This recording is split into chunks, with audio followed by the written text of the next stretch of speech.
बीरबल और चार चालाक जौहरी।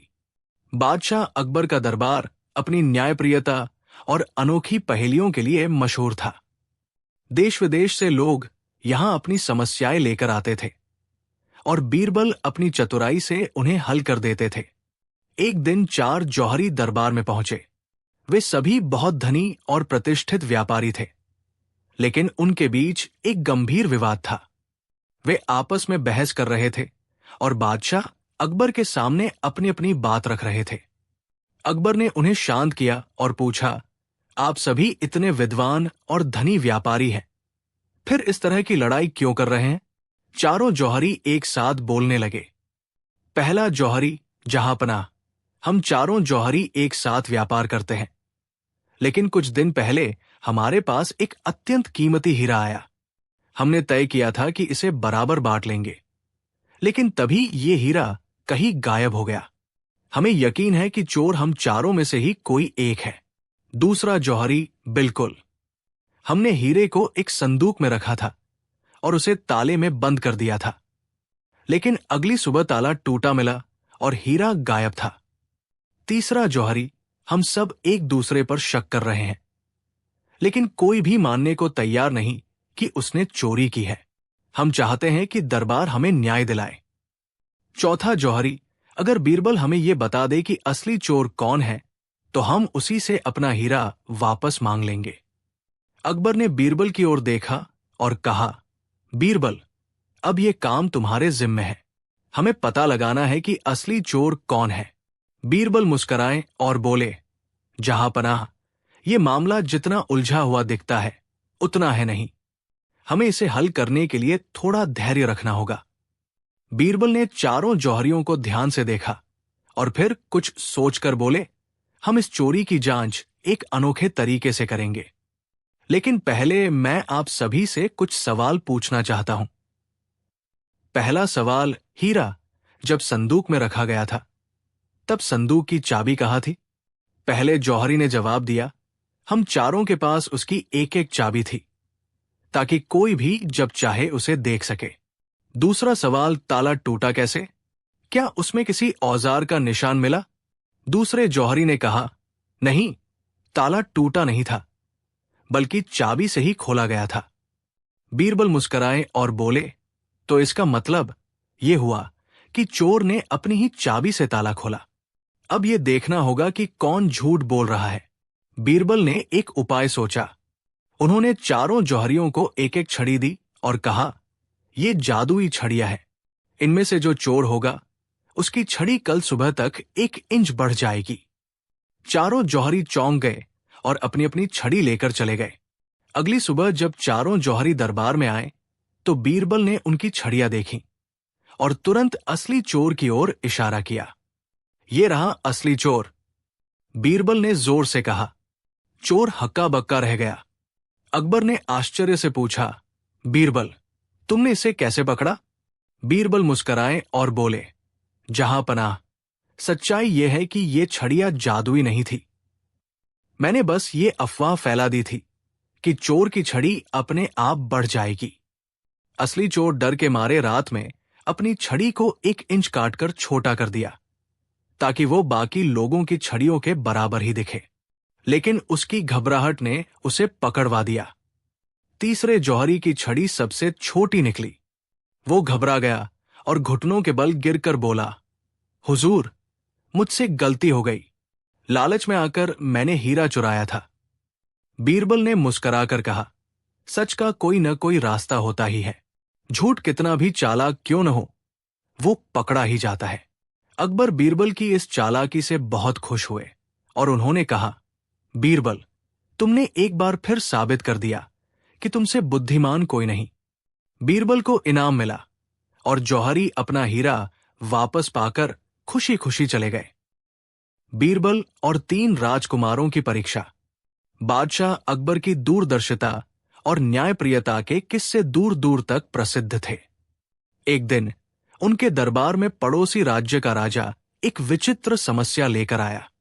जहांपनाह, मेरे 3 पुत्र हैं और मैं अपने राज्य का उत्तराधिकारी चुनना चाहता हूं। लेकिन मैं ये तय नहीं कर पा रहा कि इनमें से कौन सबसे योग्य है। अकबर ने मुस्कुराकर बीरबल की ओर देखा और बोले, बीरबल, ये कार्य तुम्हें सौंपता हूं। हमें वो उत्तराधिकारी चाहिए जो सबसे बुद्धिमान और योग्य हो। बीरबल ने राजा के तीनों पुत्रों को देखा। वे सभी अच्छे कपड़ों में सजे धजे खड़े थे, आत्मविश्वास से भरे हुए। बीरबल को समझ आ गया कि ये आसान परीक्षा नहीं होगी। बीरबल ने तीनों राजकुमारों को बुलाया और कहा, हम सबसे पहले ये देखेंगे कि आप में से कौन सबसे अधिक धैर्यवान और ईमानदार है। बीरबल ने तीनों को एक एक कटोरा दूध दिया और कहा, इसे लेकर जाओ और इसे तब तक संभाल कर रखो जब तक मैं न कहूं। लेकिन ध्यान रहे, इसमें से एक बूंद भी गिरनी नहीं चाहिए। तीनों राजकुमार दूध लेकर चले गए। कुछ घंटों बाद वे लौटे। पहले राजकुमार ने कहा, बीरबल, मैं इसे लेकर चल रहा था, लेकिन रास्ते में हल्की धक्का मुक्की हो गई और थोड़ा दूध गिर गया।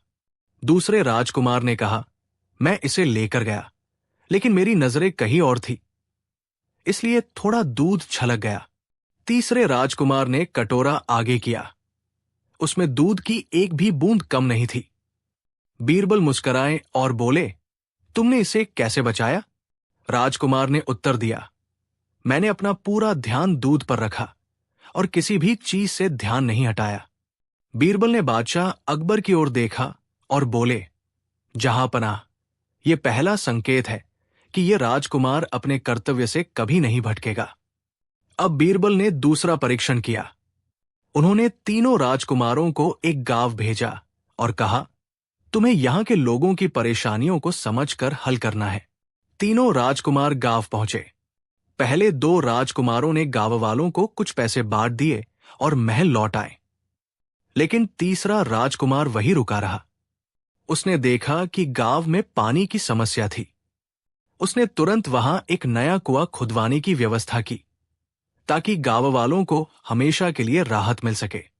बीरबल ने जब ये सुना तो वे मुस्कुराए और बोले, जहांपनाह, ये राजकुमार केवल अस्थायी राहत देने में विश्वास नहीं रखता, बल्कि वो स्थायी समाधान खोजता है। यही एक सच्चे राजा की निशानी है। अब बीरबल ने आखिरी परीक्षा रखी। उन्होंने तीनों राजकुमारों को एक घना जंगल पार करने को कहा, जिसमें जंगली जानवरों का खतरा था। पहले दो राजकुमार डर गए और वापस लौट आए, लेकिन तीसरे राजकुमार ने अपने कुछ सैनिकों के साथ जंगल पार कर लिया और वहां के लोगों की रक्षा के लिए एक किला बनाने का सुझाव दिया। बीरबल ने अकबर से कहा, जहांपनाह, यह राजकुमार केवल अपनी रक्षा के बारे में नहीं सोचता, बल्कि अपने राज्य और प्रजा की सुरक्षा को प्राथमिकता देता है। ये एक योग्य उत्तराधिकारी की निशानी है। अकबर और पड़ोसी राज्य के राजा बहुत प्रभावित हुए। राजा ने अपने सबसे छोटे बेटे को अपना उत्तराधिकारी घोषित किया और बीरबल की बुद्धिमत्ता की सराहना की। बीरबल ने मुस्कुराकर कहा, सही राजा वो होता है जो न केवल शक्तिशाली हो, बल्कि धैर्यवान, न्यायप्रिय और निडर भी हो। अकबर ने बीरबल को इनाम दिया और दरबार में तालियां गूंज उठीं। बीरबल और 5 अनोखे अपराधी। बादशाह अकबर के दरबार में एक दिन अजीब हलचल मच गई। सुबह होते ही राजधानी के मुख्य प्रहरी ने आकर घबराए स्वर में कहा, जहांपनाह, आज रात राजधानी में 5 अजीब अपराध हुए हैं और वे इतने विचित्र हैं कि कोई भी समझ नहीं पा रहा कि आखिर हुआ क्या। अकबर ने हैरानी से पूछा, ऐसा क्या हुआ? जल्दी से बताओ। प्रहरी ने कहना शुरू किया, पहली चोरी बाजार के सबसे अमीर व्यापारी के घर हुई, लेकिन चोर ने वहां से कोई धन नहीं चुराया, बल्कि उसने व्यापारी के सारे पुराने कपड़े और फटे जूते उठा लिए। दूसरी चोरी राजमहल के बाग में हुई, जहां किसी ने सारी मिर्च की फसल उखाड़कर उनकी जगह गुलाब के फूल लगा दिए। तीसरी घटना महल के अस्तबल में हुई, जहां एक घोड़े को किसी ने चितकबरा रंग दिया और उसे जंगली घोड़ा बताकर छोड़ दिया। चौथी घटना दरबार के मुख्य पुस्तकालय में हुई, जहां किसी ने सारी किताबों के पन्नों में कागज के छोटे छोटे पतंगे रख दिए। पांचवी और सबसे विचित्र घटना यह है कि नगर के सबसे बड़े पंडित का ताज किसी ने चुरा लिया और सुबह वो उनके सिर पर उल्टा पड़ा मिला। अकबर का सिर चकरा गया। उन्होंने गुस्से में कहा, यह जरूर किसी शरारती अपराधी की करतूत है। बीरबल, क्या तुम इन विचित्र घटनाओं की गुत्थी सुलझा सकते हो? बीरबल मुस्कुराए और बोले, जहांपनाह, ये आसान नहीं है, लेकिन हर अपराधी की एक विशेषता होती है। मुझे एक दिन का समय दीजिए, मैं असली दोषियों को पकड़ कर लाऊंगा। पहला अपराधी। बीरबल सबसे पहले व्यापारी के घर पहुंचे। वहां जाकर उन्होंने देखा कि चोर ने केवल पुराने कपड़े और जूते ही चुराए थे। उन्होंने तुरंत एक योजना बनाई और बाजार में जाकर घोषणा करवाई, आज बादशाह अकबर स्वयं अपने पुराने कपड़े दान करेंगे। जो भी इस अनोखी चोरी के बारे में बताएगा, उसे विशेष इनाम मिलेगा। जल्द ही एक गरीब आदमी उनके पास आया और बोला, हुजूर, मेरे पड़ोसी के पास अचानक बहुत सारे पुराने कपड़े आ गए हैं और वो उन्हें पहनकर घूम रहा है। बीरबल तुरंत वहां पहुंचे और देखा कि वो आदमी फटे पुराने कपड़े पहनकर हंस रहा था। बीरबल ने पूछा, तुमने ये कपड़े कहां से लिए? वो आदमी घबराकर बोला, हुजूर, मैं एक गरीब आदमी हूं, अमीरों के ठाठ बाट से जलता हूं, इसलिए मैंने ये साबित करने के लिए चोरी की कि उनके भी पुराने कपड़े वैसे ही घिसे-पिटे होते हैं जैसे हमारे। बीरबल हंसे और बोले, चलो, तुम्हारी शिकायत बादशाह से करेंगे। दूसरा अपराधी, बाग का गुलाब चोर। बीरबल ने बाग का मुआयना किया। वहां गुलाब की नई क्यारियां बनी हुई थी। उन्होंने बाग के माली को बुलाया और पूछा, किसी ने ये गुलाब लगाए और तुमने कुछ नहीं देखा? माली झिझकते हुए बोला, हुजूर, मुझे कुछ नहीं पता, लेकिन कल रात मेरा सहायक रामलाल अचानक बहुत खुश था। बीरबल रामलाल के पास गए और बोले, क्या तुम्हें मिर्च से नफरत है?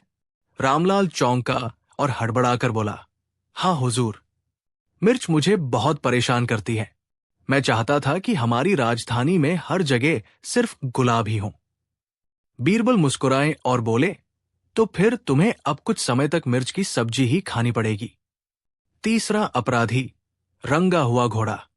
अस्तबल में जाकर बीरबल ने सिपाहियों से पूछा, यहां रात में कौन था? सिपाही बोले, हम तो थे, लेकिन अचानक एक आदमी ने आकर कहा कि राजा के घोड़े को कुछ हो गया है। जब तक हम वहां गए, तब तक वो भाग चुका था। बीरबल को अंदेशा हो गया कि ये कोई घोड़ा व्यापारी होगा। उन्होंने बाजार में जाकर ढूंढा और जल्द ही एक संदिग्ध आदमी को पकड़ लिया। बीरबल ने पूछा, तुमने घोड़े को क्यों रंगा? वो आदमी बोला, मैं सबको ये दिखाना चाहता था कि घोड़ा कैसा भी हो, उसका मूल्य उसकी असली पहचान से होता है, न कि उसके रंग से। बीरबल ने हंसकर कहा, बिल्कुल सही, लेकिन इसके लिए राजमहल का घोड़ा रंगने की क्या जरूरत थी? चौथा अपराधी, किताबों का दुश्मन। बीरबल ने पुस्तकालय में जाकर देखा कि किताबों में छोटे छोटे पतंगे रखे गए थे। उन्होंने सभी पंडितों को बुलाया और पूछा, यह किसकी शरारत हो सकती है? एक विद्यार्थी डरते हुए बोला, हुजूर, मेरा मित्र गगन हमेशा कहता था कि पढ़ाई की कोई जरूरत नहीं, किताबों में कुछ नया नहीं होता, शायद वही इसका जिम्मेदार हो। बीरबल ने गगन को बुलाकर पूछा, क्यों रे, किताबों से इतनी दुश्मनी क्यों? गगन बोला, हुजूर, मुझे लगता है कि लोग किताबों में इतना डूब जाते हैं कि असली दुनिया को भूल जाते हैं, इसलिए मैंने ये सब किया। बीरबल बोले, समस्या तुम्हारी सोच में है, किताबों में नहीं। अब तुम्हें सबसे ज्यादा किताबें पढ़नी होंगी। पांचवा अपराधी, उल्टा ताज। पंडित का उल्टा ताज देखकर बीरबल को हंसी आ गई। उन्होंने पूछा, पंडित जी, कल रात आपके घर कोई आया था? पंडित जी बोले, हां, मेरा एक शिष्य आया था। वो मुझसे हमेशा कहता था कि ज्ञान का घमंड नहीं होना चाहिए। बीरबल ने शिष्य को बुलाया और पूछा, क्या तुमने ये किया? शिष्य ने सिर झुकाकर कहा, हां, गुरुदेव हमेशा अपने ज्ञान का बहुत घमंड करते थे, इसलिए मैंने सोचा कि एक बार उन्हें सबक सिखा दूं। बीरबल हंसे और बोले, ज्ञान का घमंड अच्छा नहीं, लेकिन शरारत से उसका अपमान करना भी गलत है। बीरबल सभी अपराधियों को लेकर दरबार पहुंचे और बादशाह को पूरी बात सुनाई। अकबर हंसकर बोले, बीरबल, तुमने फिर से बुद्धिमानी से सबका राज खोल दिया। अब इन अपराधियों को उचित सजा दी जाए। बीरबल बोले, इन सभी की सजा यही होगी कि ये अपने किए का उल्टा काम करेंगे। चोर को नए कपड़े सिलने होंगे, मिर्च चुराने वाले को मिर्च बेचनी होगी, घोड़ा रंगने वाले को घोड़े की सेवा करनी होगी, किताबों से खेलने वाले को विद्या अर्जित करनी होगी और शिष्य को अपने गुरु से क्षमा मांगनी होगी। अकबर बोले, सजा भी बुद्धिमत्ता से दी गई है। आज फिर साबित हो गया कि बीरबल जैसा कोई नहीं। और इस तरह बीरबल ने अपनी चतुराई से 5 अनोखे अपराधियों को सजा देकर न्याय किया। बीरबल और गूंगे की गवाही। एक दिन बादशाह अकबर के दरबार में एक अजीब मामला आया। 2 व्यापारी राजा के सामने झगड़ते हुए पहुंचे। उनमें से एक लाल चेहरे वाला मोटा आदमी था, जबकि दूसरा दुबला-पतला शांत स्वभाव का व्यक्ति था। मोटे व्यापारी ने गुस्से में कहा, जहांपना, इस आदमी ने मुझसे 5,000 अशर्फियां उधार ली थी और वादा किया था कि 1 महीने में वापस कर देगा, लेकिन अब यह कह रहा है कि मैंने इसे पैसे दिए ही नहीं। दुबले व्यापारी ने शांत भाव से सिर हिलाया और कहा, जहांपना, मैं निर्दोष हूं। मैंने इनसे कोई पैसे नहीं लिए। ये झूठ बोल रहे हैं। अकबर ने माथे पर शिकन डाली और बोले, ये तो एक जटिल मामला है। कोई गवाह है? मोटे व्यापारी ने तुरंत जवाब दिया, हां, जब मैंने इसे पैसे दिए थे तो हमारा गूंगा नौकर वही खड़ा था। वो सब देख रहा था। अकबर ने चौंक कर पूछा, गूंगा? अगर वो बोल नहीं सकता तो गवाही कैसे देगा? मोटा व्यापारी बोला, जहांपनाह, वो गूंगा तो है, लेकिन इशारों से सब समझा सकता है। अकबर ने सोचा और फिर बीरबल की ओर देखा। बीरबल, इस मामले को हल करने का कोई तरीका है? बीरबल मुस्कुराए, जहांपनाह, ये तो बहुत आसान है। गूंगे नौकर को बुलवाया जाए। बीरबल की चालाकी। गूंगा नौकर दरबार में लाया गया। वो एक दुबला-पतला युवक था जो इशारों में बात करता था। बीरबल ने पहले उसे गौर से देखा और फिर मोटे व्यापारी से पूछा, क्या ये वही आदमी है जो उस समय वहां मौजूद था? मोटा व्यापारी बोला, हां बीरबल जी, यही था। बीरबल मुस्कुराए और बोले, ठीक है, अब देखते हैं कि ये सच में गवाह है या नहीं। फिर उन्होंने गूंगे से कहा, इशारों में बताओ कि क्या तुमने इन दोनों को पैसे लेते देते देखा था? गूंगे ने सिर हिलाया और हाथों से अजीब से इशारे करने लगा। बीरबल ने ध्यान से देखा और फिर बोले, अच्छा, अब बताओ कि पैसे किसने दिए थे और किसने लिए थे? गूंगे ने फिर इशारों में समझाने की कोशिश की, लेकिन अचानक बीरबल ने दरबार के सैनिकों को इशारा किया और बोले, इसे पकड़ लो। पूरे दरबार में सन्नाटा छा गया। अकबर चौंक गए और बोले, बीरबल, ये तुम क्या कर रहे हो? बीरबल हंसकर बोले, जहांपनाह, इस आदमी की असलियत अब सामने आएगी। गूंगे का राज खुला। जैसे ही सैनिकों ने गूंगे को पकड़ने के लिए आगे बढ़े, वो अचानक घबरा गया और चिल्ला पड़ा, रुको, मुझे मत पकड़ो। पूरे दरबार में सन्नाटा छा गया। मोटा व्यापारी अवाक रह गया। अकबर अपनी जगह से उठ खड़े हुए। अरे, ये तो गूंगा नहीं है। बीरबल मुस्कुराए और बोले, बिल्कुल सही जहांपनाह, ये आदमी गूंगा नहीं है, बल्कि मोटे व्यापारी का साथी है। इन्होंने मिलकर एक साजिश रची थी ताकि ये झूठी गवाही देकर निर्दोष व्यापारी को फंसा सकें। अकबर ने क्रोधित होकर सैनिकों को आदेश दिया, इन दोनों को जेल में डाल दो।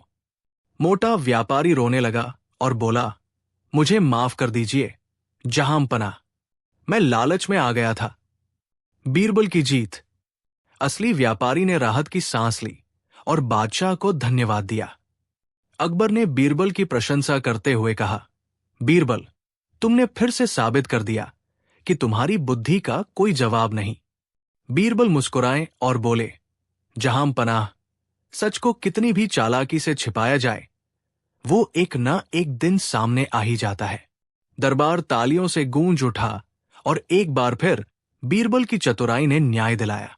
बीरबल और रहस्यमयी संगीतकार। एक दिन बादशाह अकबर के दरबार में अजीब घटना घटी। सुबह होते ही महल के रक्षकों ने सूचना दी कि राजमहल के ठीक सामने एक रहस्यमयी संगीतकार रात भर बांसुरी बजाता रहा। उसकी धुन इतनी अद्भुत थी कि जिसने भी सुनी वो मंत्रमुग्ध हो गया। लेकिन जब कोई उसे देखने जाता तो वो अचानक गायब हो जाता। अकबर ने आदेश दिया, इस संगीतकार को हमारे सामने लाया जाए। सैनिकों ने पूरी कोशिश की, लेकिन कोई भी उसे पकड़ नहीं पाया। अकबर परेशान हो गए और बोले, बीरबल, क्या तुम इस रहस्य को सुलझा सकते हो? बीरबल मुस्कुराए और बोले, जहांपनाह, इसके लिए मुझे एक रात का समय चाहिए। मैं खुद इस संगीतकार का पता लगाऊंगा। रात होते ही बीरबल अकेले राजमहल के बाहर एक पेड़ के पीछे छिपकर बैठ गए। आधी रात होते ही बांसुरी की मधुर ध्वनि गूंजने लगी। सुर इतने मोहक थे कि बीरबल भी कुछ देर के लिए उनकी लय में खो गए। लेकिन जैसे ही उन्होंने ध्यान केंद्रित किया, उन्होंने महसूस किया कि ये धुन पास के पुराने खंडहर से आ रही थी। बीरबल चुपचाप खंडहर की ओर बढ़े। वहां पहुंचते ही उन्होंने देखा कि एक काले कपड़ों में लिपटा आदमी चुपचाप बांसुरी बजा रहा था। जैसे ही बीरबल ने आगे बढ़ने की कोशिश की, वो धुएं की तरह गायब हो गया। बीरबल समझ गए कि यहां कोई गहरी चाल चल रही है। अगले दिन बीरबल ने नगर के प्रसिद्ध संगीतकारों को बुलाया और उनसे पूछा, क्या कोई ऐसा व्यक्ति है जो इस तरह की अलौकिक धुन बजा सके? एक बूढ़े संगीतकार ने कहा, हुजूर, ऐसी धुनें केवल राग मृगतृष्णा में बजाई जाती है। ये बहुत दुर्लभ है और इसे बजाने वाले बहुत कम लोग बचे हैं। बीरबल ने पूछा, क्या कोई ऐसा व्यक्ति था जो इसे बजाने में निपुण था? संगीतकार बोले, हां, एक था, वीरेंद्र, लेकिन वो कई साल पहले एक दुर्घटना में मारा गया था। बीरबल को कुछ संदेह हुआ। उन्होंने गुप्त रूप से नगर में पता करवाया और पता चला कि वीरेंद्र का एक शिष्य था, नीरज, लेकिन कुछ वर्षों पहले उसे दरबार से निष्कासित कर दिया गया था। बीरबल तुरंत नीरज के गांव पहुंचे। वहां जाकर उन्होंने देखा कि नीरज एक साधारण व्यक्ति की तरह रह रहा था, लेकिन उसकी आंखों में एक अजीब सी चमक थी। बीरबल बोले, नीरज, क्या तुम जानते हो कि राजमहल के पास कौन बांसुरी बजा रहा है?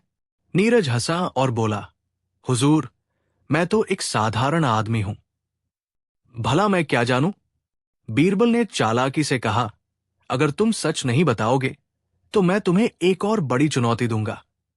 तुम्हें दरबार में सबसे कठिन संगीत प्रतियोगिता में भाग लेना होगा।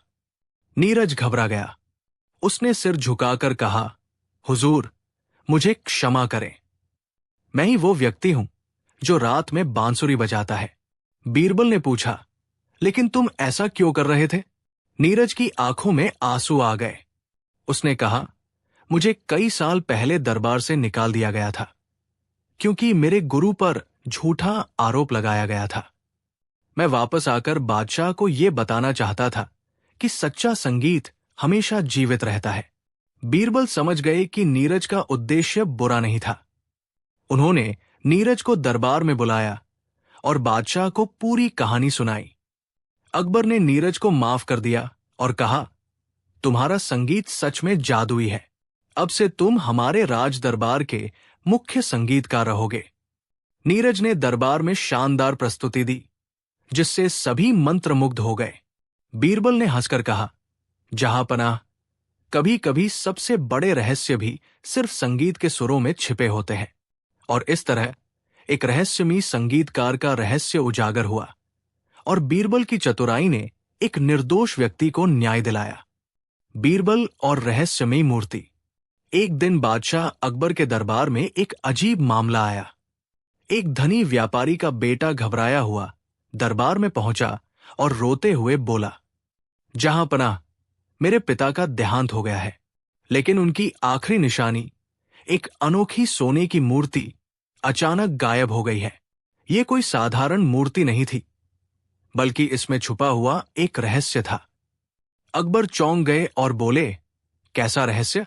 व्यापारी के बेटे ने जवाब दिया, मेरे पिता ने मुझे बताया था कि इस मूर्ति में एक गुप्त कोषद्वार, छुपा हुआ खजाना है, लेकिन इसके खुलने का तरीका किसी को नहीं पता। अब वो मूर्ति ही चोरी हो गई है। अकबर ने तुरंत अपने सिपाहियों को बुलाया और कहा, हमारी राजधानी में कोई भी इतनी बड़ी चोरी नहीं कर सकता। ये कोई अंदरूनी चाल है। बीरबल, अब ये मामला तुम्हें सौंपता हूं। बीरबल मुस्कुराए और बोले, जहांपनाह, चोर चाहे जितना चालाक हो, लेकिन उसकी कोई न कोई गलती उसे फंसा ही देती है। मुझे इस मामले की जांच के लिए 2 दिन का समय चाहिए। बीरबल की चालाकी। बीरबल सबसे पहले व्यापारी के घर गए और नौकरों से बातचीत की। उन्होंने पाया कि व्यापारी के निधन के कुछ दिन पहले ही उन्होंने अपने पुराने सेवकों को निकालकर नए नौकर रखे थे। बीरबल को शक हुआ कि चोरी में इन्हीं का हाथ हो सकता है। उन्होंने एक योजना बनाई और दरबार में घोषणा करवा दी। बादशाह अकबर ने ऐलान किया है कि जो कोई भी व्यापारी की सोने की मूर्ति को वापस लौटाएगा, उसे 500 स्वर्ण मुद्राओं का इनाम दिया जाएगा और उसे कोई सजा नहीं दी जाएगी। अब सबकी नजरें इस बात पर थी कि क्या सच में कोई चोर खुद आकर मूर्ति लौटाएगा। लेकिन 3 दिन बीत गए और कोई मूर्ति लेकर नहीं आया। अब बीरबल ने दूसरा तरीका अपनाया। उन्होंने सभी नौकरों को एक एक कर बुलाया और हर एक को एक कटोरा दूध पिलवाया। ये देखकर अकबर को आश्चर्य हुआ और उन्होंने पूछा, बीरबल, इस दूध से चोर कैसे पकड़ा जाएगा? बीरबल मुस्कुराए और बोले, जहांपनाह, थोड़ी देर इंतजार कीजिए, सच्चाई खुद सामने आ जाएगी। सच्चाई का पर्दाफाश। कुछ ही देर में एक नौकर बेचैनी से इधर उधर घूमने लगा। उसका चेहरा पीला पड़ गया और माथे पर पसीना छलक आया। अचानक वो जमीन पर गिर पड़ा और दर्द से चीखने लगा। बीरबल ने तुरंत हुक्म दिया, इसे पकड़ लो, यही असली चोर है। अकबर और दरबारी हैरान रह गए। बीरबल ने हंसते हुए कहा, जहांपनाह, मैंने दूध में खास जड़ी बूटी मिलाई थी। ये जड़ी बूटी चोर को पहचानने में मदद करती है। जिसने भी मूर्ति चुराई होगी वो बहुत ज्यादा घबराया हुआ होगा और डर के मारे उसका पाचन तंत्र खराब हो जाएगा। और वही हुआ। चोर ने कबूल कर लिया कि उसने ही मूर्ति चुराई थी। उसने मूर्ति वापस कर दी और बीरबल की बुद्धिमानी को सलाम किया।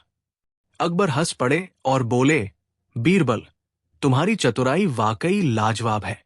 तुमने बिना किसी हथियार के ही चोर को पकड़ लिया।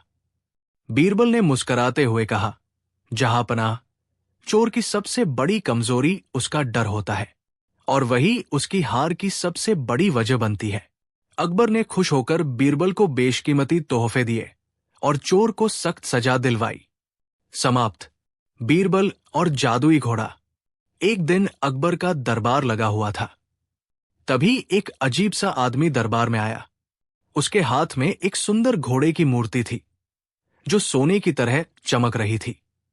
वो आदमी बादशाह अकबर के सामने झुका और बोला, जहांपनाह, मैं एक व्यापारी हूं और दूर देशों से दुर्लभ वस्तुएं लाकर बेचता हूं। मेरे पास ये जादुई घोड़ा है जो हवा में उड़ सकता है और पलक झपकते ही इंसान को कहीं भी पहुंचा सकता है। दरबार में हलचल मच गई। सभी दरबारी आपस में फुसफुसाने लगे। अकबर ने हैरानी से पूछा, क्या सच में ये घोड़ा उड़ सकता है? व्यापारी ने सिर झुकाकर कहा, बिल्कुल, जहांपनाह, लेकिन इसे उड़ाने के लिए बहुत सूझबूझ की जरूरत होती है। ये घोड़ा केवल उसी के लिए उड़ता है जो सच्चा और ईमानदार हो। अगर कोई धूर्त आदमी इसे उड़ाने की कोशिश करेगा तो ये काम नहीं करेगा। अकबर को यह सुनकर बड़ा आश्चर्य हुआ। उन्होंने तुरंत उस व्यापारी से पूछा, इसकी कीमत क्या है? व्यापारी ने कहा, जहांपनाह, ये कोई मामूली घोड़ा नहीं है, ये अनमोल है, लेकिन मैं इसे सिर्फ 500 स्वर्ण मुद्राओं में देने को तैयार हूं। दरबारियों में कानाफूसी होने लगी। कुछ लोग कहने लगे कि ये व्यापारी ठग है, लेकिन कुछ को यकीन था कि शायद ये घोड़ा सच में जादुई हो। अकबर ने बीरबल की ओर देखा और बोले, बीरबल, तुम्हें क्या लगता है, क्या ये व्यापारी सच कह रहा है? बीरबल मुस्कुराए और बोले, जहांपनाह, इस घोड़े की परीक्षा तो करनी ही चाहिए। अगर ये सच में उड़ता है तो ये अनमोल धरोहर होगी। अकबर ने सिर हिलाया और व्यापारी से कहा, ठीक है, हम इस घोड़े की परीक्षा करेंगे। अगर ये उड़ गया तो हम तुम्हें तुम्हारी कीमत देंगे। व्यापारी झट से बोला, जहांपनाह, इसे उड़ाने के लिए पूरे एक दिन की साधना करनी पड़ती है। कल सुबह दरबार में मैं इसे आपके सामने उड़ाकर दिखाऊंगा। अकबर ने हामी भर दी और व्यापारी को दरबार में रुकने की अनुमति दे दी। रात होते ही बीरबल ने सैनिकों को आदेश दिया कि वे व्यापारी की निगरानी करें। उन्होंने ये भी कहा कि व्यापारी के ठहरने की जगह पर खास पहरा रखा जाए। सुबह होने से पहले ही एक सिपाही दौड़ता हुआ आया और बोला, बीरबल जी, व्यापारी तो आधी रात को ही भाग गया। बीरबल मुस्कुराए और दरबार में जाकर अकबर को सारा हाल सुनाया। अकबर गुस्से में बोले, तो ये आदमी हमें ठगने आया था। बीरबल ने हंसते हुए कहा, जहांपनाह, ये व्यापारी जानता था कि घोड़ा कभी नहीं उड़ सकता, इसलिए भाग निकला। अकबर बोले, लेकिन तुमने उसकी असलियत कैसे पकड़ी? बीरबल मुस्कुराए और बोले, जहांपनाह, अगर ये सच में जादुई घोड़ा होता तो व्यापारी खुद इसे उड़ाकर भाग जाता, लेकिन उसने पैदल भागने का रास्ता चुना, जिससे साफ हो गया कि यह घोड़ा सिर्फ एक सोने की मूर्ति थी और कोई जादू नहीं था। अकबर हंस पड़े और बोले, बीरबल, तुमने फिर से अपनी चतुराई से हमें ठगे जाने से बचा लिया। अकबर ने बीरबल को इनाम में एक सुंदर घोड़ा भेंट किया और कहा, यह असली घोड़ा है जो सच में दौड़ता है, उड़ता नहीं। दरबार में सभी लोग हंस पड़े और बीरबल की बुद्धिमानी की प्रशंसा करने लगे। अकबर के खजाने की रहस्यमयी चोरी। बादशाह अकबर के राजमहल में एक दिन अचानक हड़कंप मच गया। शाही खजाने से सबसे कीमती जवाहरात और सोने की मुहरें गायब हो गई थी। ये खबर सुनते ही पूरी राजधानी में सनसनी फैल गई। महल के सिपाहियों ने पूरे महल की तलाशी ली, लेकिन चोर का कोई सुराग नहीं मिला। राजा अकबर बेहद क्रोधित थे। उन्होंने ऐलान किया, अगर चोरी का पता जल्द से जल्द नहीं चला तो पूरे महल के दरबारियों को सजा दी जाएगी। लेकिन कोई भी ये समझ नहीं पा रहा था कि चोर आखिर गया तो गया कहाँ। खजाने का दरवाजा अंदर से बंद था और कहीं भी जबरन ताला तोड़ने का कोई निशान नहीं था। सभी दरबारी और सिपाही घबराए हुए थे। अंततः अकबर ने बीरबल को बुलाया और कहा, बीरबल, तुम्हारी बुद्धि पर मुझे पूरा भरोसा है, लेकिन इस बार मामला बहुत गंभीर है। अगर हम जल्द ही चोर को नहीं पकड़ सके तो हमारी प्रजा का भरोसा टूट जाएगा। बीरबल ने कुछ देर सोचा और मुस्कुराकर कहा, जहांपनाह, ये चोर बहुत ही चालाक है, लेकिन वो हमारी पकड़ से बच नहीं सकता। मुझे सिर्फ एक दिन का समय दीजिए और मैं इसे खोज निकालूंगा।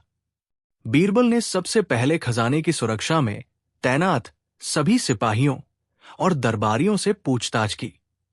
हर कोई यही कह रहा था कि उन्होंने कुछ नहीं देखा और सब कुछ सामान्य था। लेकिन बीरबल को यकीन था कि चोर महल के अंदर ही मौजूद है। फिर उन्होंने एक अनोखी योजना बनाई। अगले दिन उन्होंने पूरे महल में ऐलान करवाया, बादशाह अकबर के पास एक दिव्य तेल है, जिसे अगर किसी चोर के सिर पर लगाया जाए तो वो तुरंत सच बोलने लगेगा। रात में सभी दरबारी और सिपाही इस तेल की परीक्षा देंगे। जो चोर होगा वो पकड़ा जाएगा। बीरबल ने महल के एक छोटे से कमरे में तेल से भरे कटोरे रखवा दिए और सबको एक एक कर वहां बुलाया। हर किसी को आदेश दिया गया कि वे अंधेरे में उस तेल में अपनी उंगलियां डालें और फिर महल में वापस चले जाएं। रात बीत गई। अगली सुबह बीरबल ने सभी को एक बार फिर दरबार में बुलाया। उन्होंने सबके हाथों को ध्यान से देखा और मुस्कुराए। फिर अचानक उन्होंने एक आदमी की ओर इशारा किया और कहा, यही है असली चोर। वो आदमी हक्का बक्का रह गया। बाकी लोग भी हैरान थे कि बीरबल ने उसे कैसे पकड़ लिया। अकबर ने पूछा, बीरबल, तुमने इसे कैसे पकड़ा? बीरबल ने मुस्कुराते हुए कहा, जहांपनाह, वो तेल वास्तव में जादुई नहीं था, वो बस एक साधारण तेल था। लेकिन मैंने चोर की मनोवृत्ति को परखा। चोर को डर था कि तेल के छूते ही उसकी चोरी पकड़ी जाएगी, इसलिए उसने तेल को छूने से ही बचने की कोशिश की। मैंने देखा कि सबके हाथों पर तेल के निशान थे, लेकिन इस आदमी के हाथ पूरी तरह से साफ थे। इससे साफ हो गया कि यही असली चोर है। यह सुनकर चोर कांप उठा और घुटनों के बल गिरकर बोला, हुजूर, मुझसे गलती हो गई, मुझ पर रहम कीजिए।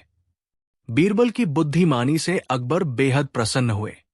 उन्होंने चोर को गिरफ्तार करने का हुक्म दिया और शाही खजाना सुरक्षित वापस मिल गया।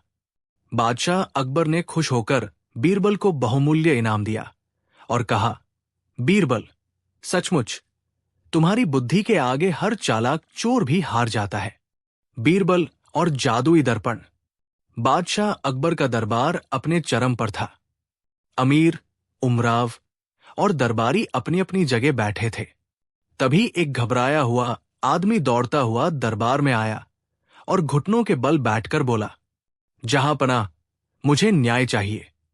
अकबर ने उसे गौर से देखा और बोले, क्या हुआ, धैर्य से बताओ।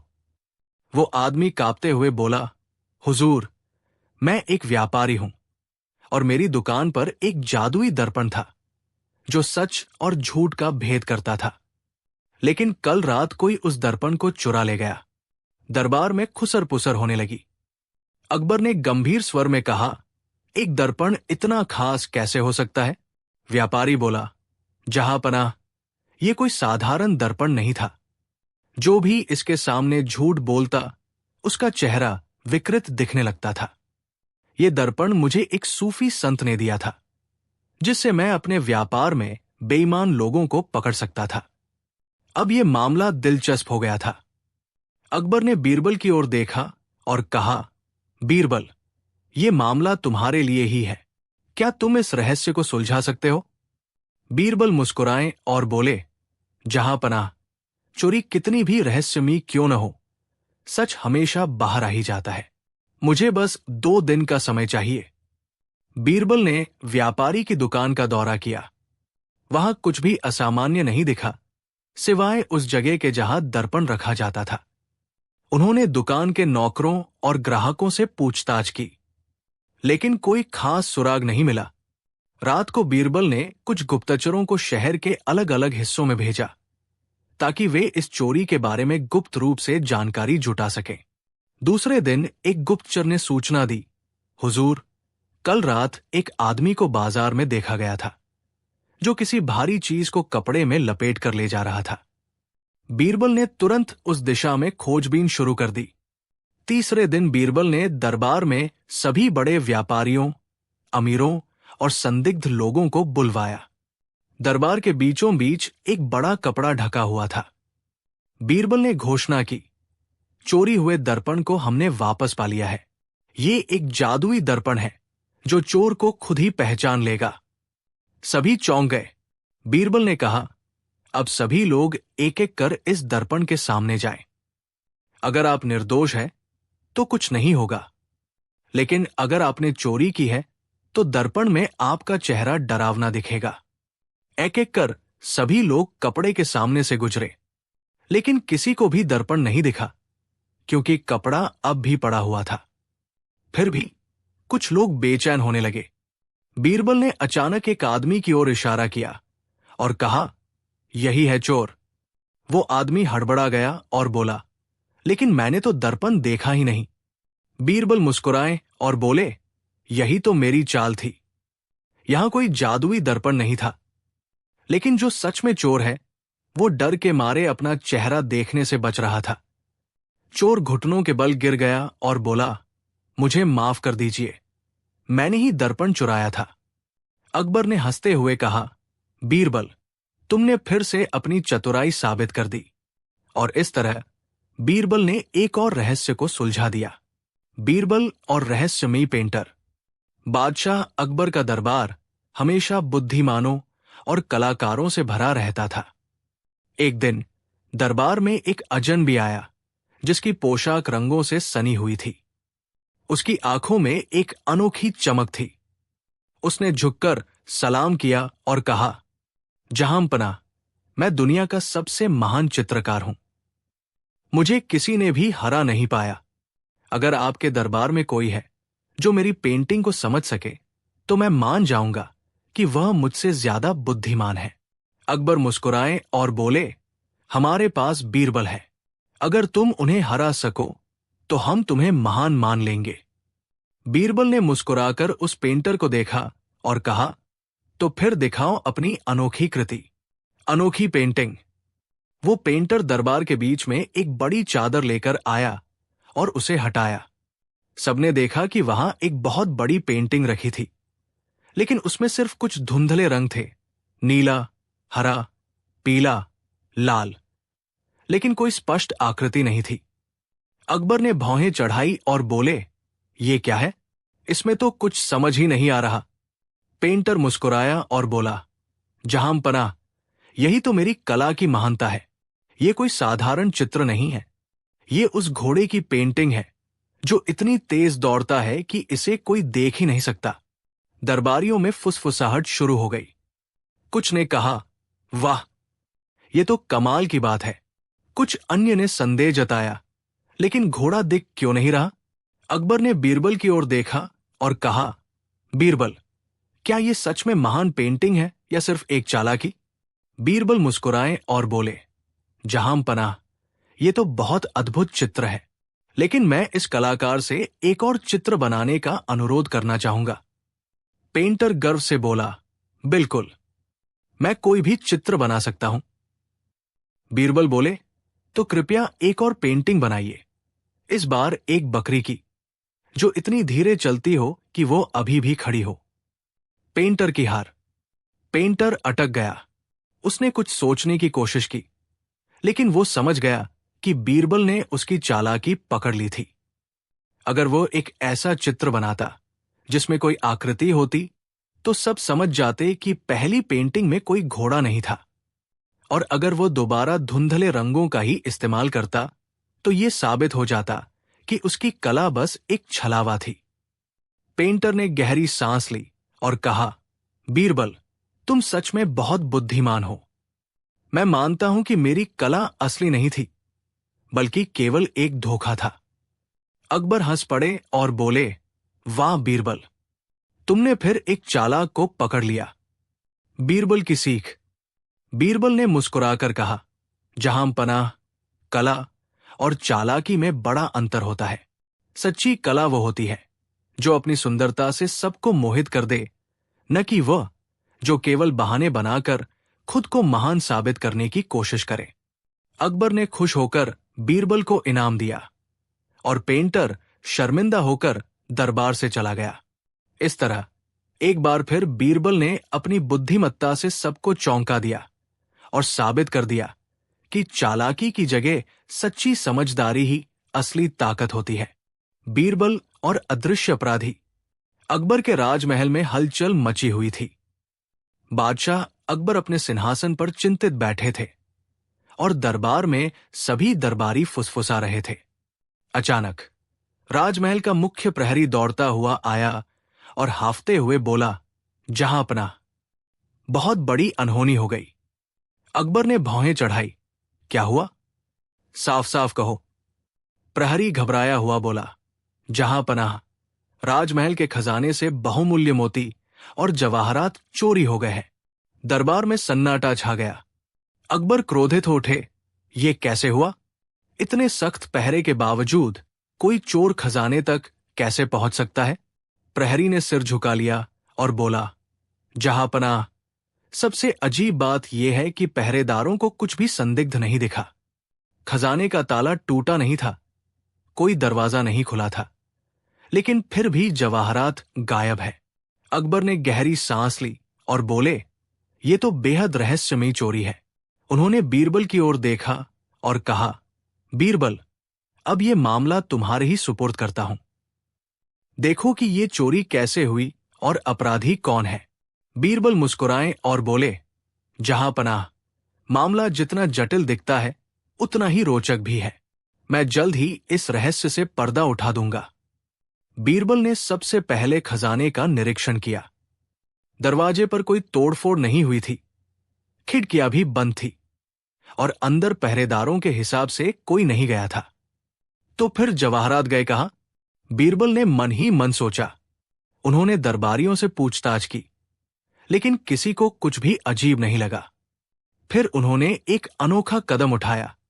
राजमहल के सभी सेवकों, सैनिकों और दरबारियों की हथेलियां सूंघनी शुरू की। सभी लोग हैरान थे। अकबर ने पूछा, बीरबल, ये क्या कर रहे हो? बीरबल मुस्कुराए, जहांपनाह, कुछ ही समय में आपको सब समझ आ जाएगा। कुछ देर बाद उन्होंने अचानक एक सैनिक की ओर इशारा किया और बोले, यही है चोर। सैनिक चौंक गया और घबराकर बोला, हुजूर, मैं निर्दोष हूं। बीरबल ने अकबर से कहा, जहांपनाह, इस व्यक्ति की तलाशी लीजिए। जैसे ही सैनिक की तलाशी ली गई, उसकी कमर के अंदर छुपे जवाहरात मिल गए। अकबर हैरान थे। उन्होंने पूछा, बीरबल, तुमने इसे पकड़ा कैसे? बीरबल हंसकर बोले, जहांपनाह, मैं समझ गया था कि कोई भी आदमी बिना दरवाजे या खिड़की खोले खजाने से जवाहरात नहीं चुरा सकता। इसका मतलब यह हुआ कि जवाहरात खजाने से नहीं निकाले गए, बल्कि वही छिपाए गए थे। अकबर ने पूछा, पर यह कैसे साबित हुआ? बीरबल बोले, मैंने सभी की हथेलियां सूंघी, क्योंकि मैंने खजाने के ताले पर एक विशेष इत्र डलवाया था, जो छूने पर हाथ में रह जाता है। असली चोर वही होता जिसकी हथेली में वो सुगंध होती। सैनिक ने घुटनों के बल बैठकर कहा, मुझे माफ कर दीजिए जहांपनाह, मैंने लालच में आकर ये गलती की। अकबर ने सिपाहियों को आदेश दिया कि उसे कारावास में डाल दिया जाए। अकबर हंसते हुए बोले, बीरबल, तुम सच में बेमिसाल हो। तुम्हारी बुद्धिमत्ता ने फिर एक बार राजमहल को संकट से बचा लिया। उन्होंने बीरबल को बहुमूल्य वस्त्र और स्वर्ण मुद्राएं इनाम में दी। दरबार में एक बार फिर बीरबल की चतुराई की धाक जम गई।